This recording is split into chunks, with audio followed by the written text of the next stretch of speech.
मधुपुर विधानसभा उपचुनाव की घोषणा हो चुकी है। 23 मार्च से शुरू होगा नामांकन और 17 अप्रैल को होगा मतदान। 2 मई को होगी मतगणना। चुनाव आयोग ने अधिसूचना इसकी जारी कर दी। उसके साथ ही जो सरगर्मियां थी राजनीति की वो बढ़ गई हैं और इंतजार जिस बात का था वो खत्म हो गया है। और इसके साथ ही जेएमएम से प्रत्याशी कौन होगा ये तो तय है। और साथ ही साथ ये भी कहा जा रहा है मुख्यमंत्री की ओर से कि चुनाव कौन जीतेगा ये सबको पता है। यानी कि जेएमएम के प्रत्याशी जो होंगे हफीजुल अंसारी होंगे, दिवंगत अपने पिता के स्थान पे वो चुनाव लड़ेंगे हाजी हुसैन की जगह पर। मंत्री पद तो उन्हें मिल गया है लेकिन अब चुनाव लड़ना उन्हें होगा, जीतना उन्हें होगा। एनडीए से कौन होगा इस पर अभी भी संशय बरकरार है। बीजेपी से होगा प्रत्याशी या आसू से होगा।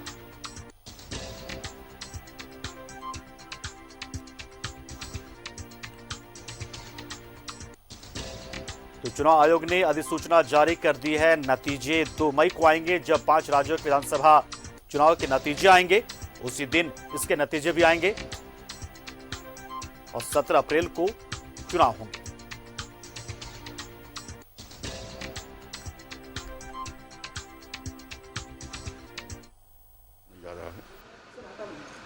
और हम लोग पहले से ही तैयार हैं। बाई इलेक्शन होना है पहले ही हम लोग को जानकारी है और गठबंधन के तहत चुनाव लड़ी जाएगी। वो सीट झारखंड मुक्ति मोर्चा के पास था। झारखंड मुक्ति मोर्चा ही अपना उम्मीदवार देंगे और गठबंधन हमेशा एक साथ एकजुट होकर अपने उम्मीदवार को जिताने की। और आज आधिकारिक रूप से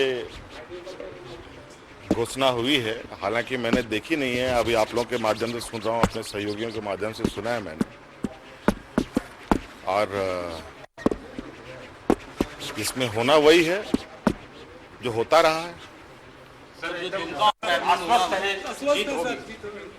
मैंने पहले कहा ना, होना वही है जो होता रहा है। को तैयार जनता करती है और जनता पूरी तरह से तैयार है। जनता बेताब है कि जितनी जल्द से जल्द हो सके हम वहां से अपना प्रतिनिधि विधानसभा में भेजें और जनता ने प्रतिनिधि भी तय कर लिया है।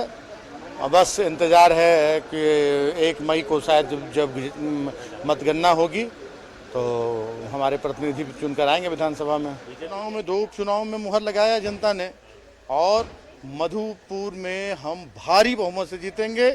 जनता ने मन बना लिया, सिर्फ जनता को इंतजार है 17 तारीख को। हाजी साहब की सीट रही है और निश्चित तौर पे हम लोग ये चुनाव जीतेंगे। मंत्री बनने का फायदा मिलेगा क्या जो आपके उम्मीदवार हैं? देखिए, मंत्री अलग चीज होता है। हम लोगों ने फील्ड वर्क इतना किया हुआ है और सरकार जो निरंतर जनता के बीच है इसको लेकर के हम लोग आश्वस्त है कि ये सीट हम लोग। कोई बात नहीं है, ये सब अटकलें हैं। सिर्फ निश्चित रूप से एनडीए के घटक दल आपस में बैठेंगे, तय करेंगे और सीट उसी को मिलेगा जो वहाँ से जीतेगा। अभी भी दावा है आपका? निश्चित रूप से बैठेगी, बैठक होने के बाद ही तय होना है कि कौन चुनाव लड़ेगा। मतलब आप लोग चुनाव लड़ेंगे, मन है?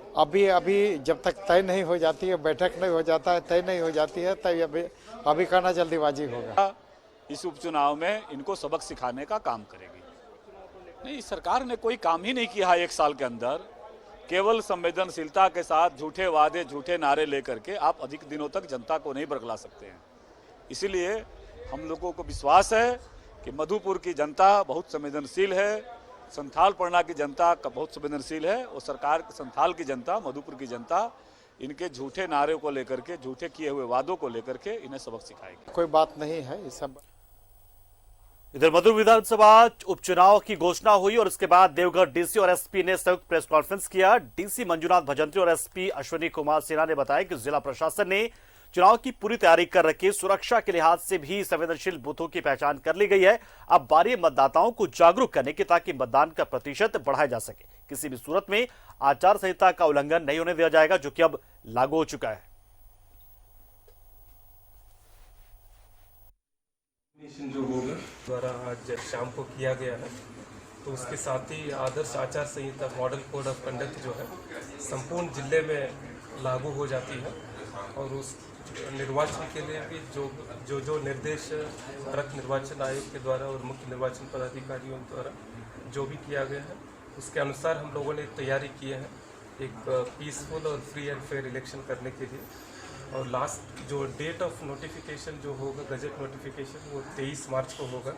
Last date of nomination 30 March को होगी और last date of scrutiny of nomination 31 March को होगी और last date of withdrawal of candidates ये 3 अप्रैल को होगा और मतदान का दिन जो है डेट ऑफ पोलिंग वो 17 अप्रैल को होगा, 17 अप्रैल को, और काउंटिंग जो है 2 मई को संडे के दिन होगा। और अब चलिए बात कर लेते हैं सदन की भी, क्योंकि सदन में आज का दिन भी बहुत बेहतर